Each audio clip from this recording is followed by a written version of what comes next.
ইটভাটা থেকে বের হয়ে দ্রুত গতিতে লোকালয়ে প্রবেশ করে ভাটায় ব্যবহৃত যানবাহন। সঙ্গে সঙ্গে ধুলায় ঢেকে যায় চারপাশ। পরিবেশ আইন অনুযায়ী জনবসতি ও শিক্ষা প্রতিষ্ঠানের আশপাশের ১ কিলোমিটারের মধ্যে ইটভাটা গড়ে তোলা নিষিদ্ধ।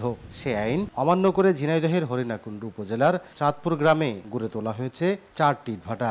স্থানীয়দের অভিযোগ, ইটভাটার ধোঁয়া ও ভাটায় ব্যবহৃত যানবাহনের কারণে সৃষ্ট ধুলায় আশপাশের এলাকা ঢেকে যায়। পাশাপাশি মাটির জন্য নেওয়া হচ্ছে ওই এলাকার ফসলি জমির টপ সয়েল। এতে দূষিত হচ্ছে পরিবেশ, এমনকি ব্যাহত হচ্ছে পার্শ্ববর্তী বিদ্যালয়ের পাঠদানও। ২০-৩০ কানকার গাড়ি চলে সারা রাত, মনে হয় প্লেনে উঠছে। আশেপাশের যত গাছ টাছ আছে সব কেটে নিয়ে ভাটায় নিয়ে যাচ্ছে। ধুলাবালির কারণে আমাদের ক্লাস নিতে কষ্ট হয়, ছেলে মেয়েদের শ্বাসকষ্ট হয়। তবে এই নিয়ে ক্যামেরার সামনে কোনো কথা বলতে রাজি হয়নি পরিবেশ অধিদপ্তরের দায়িত্বশীল কর্মকর্তা।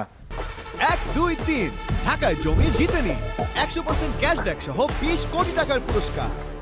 এখন আমি তাৎক্ষণিকভাবে এইভাবে দিতে পারতেছি না ভাই, আমার গত মিটিংয়ের সিদ্ধান্ত এটা। চাঁদপুর গ্রামে প্রায় ৩৫০০ মানুষের বসবাস। এছাড়াও রয়েছে ৪টি শিক্ষা প্রতিষ্ঠান ও একটি কমিউনিটি ক্লিনিক।